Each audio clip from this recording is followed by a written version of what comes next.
The two forms of plates on Earth are continental and oceanic plates. The way these plates interact with each other is responsible for many things on Earth. The continental plate is thicker than the oceanic plate and has 2.7 grams per centimeter cubed and is composed of granite. The oceanic plate is thinner than the continental plate and is 3.0 grams per centimeter cubed and is composed of basalt. The oceanic plate is also older, colder, and denser than the continental plate. Both plates are igneous rocks. Both plates float on the asthenosphere and require significant force to be moved. With these two plates, there are three different types of boundaries. There are convergent, divergent, and transform plate boundaries. Convergent means to come together, so convergent boundaries are two plates coming together. A convergent boundary between an oceanic plate and a continental plate results in an oceanic plate going underneath the continental plate. This process is also known as subduction. The oceanic plate subducts beneath the continental plate because the denser plate always sinks. Since the oceanic plate is denser than the continental plate, the oceanic plate subducts beneath the continental plate. Also, volcanoes are often formed from the oceanic plate subducting. The sliding of the two plates against each other causes friction, which increases acceleration, which in turn increases force. The friction and pressure of the oceanic plate subducting, along with the pressure causes the continental plate to melt, and then magma is created and is forced upward, creating a volcano. The two plates colliding can also cause an earthquake. When two continental plates converge, an orogeny occurs, or the process of mountain building.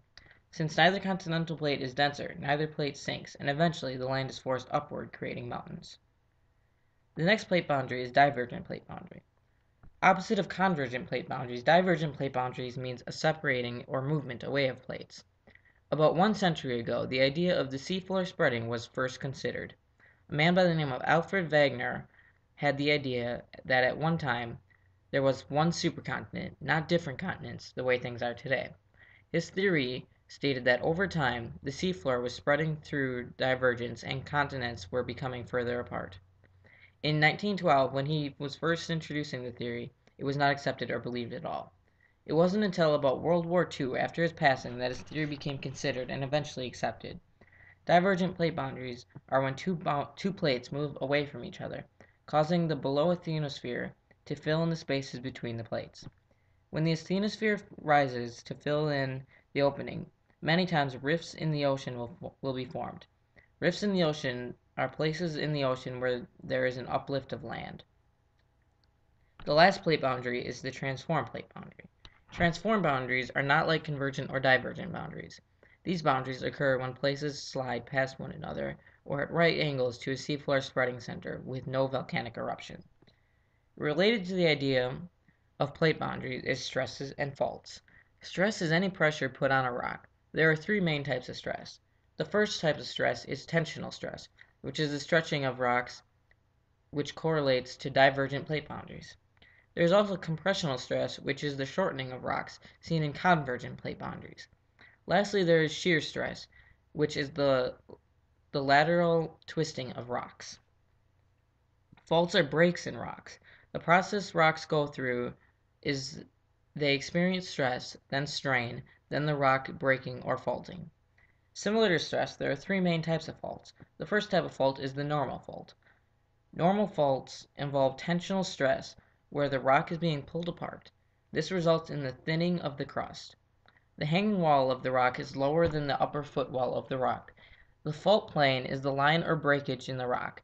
The next type of fault is the reverse fault. Reverse faults involve compressional stress, which is the shortening of rock.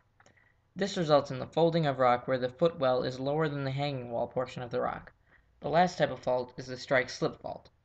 There can be two types of strike-slip faults. A right lateral strike-slip fault is when one side of the fault moves to the right relative to the other.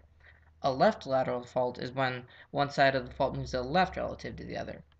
Horst and graben can also occur with tensional and compressional stress.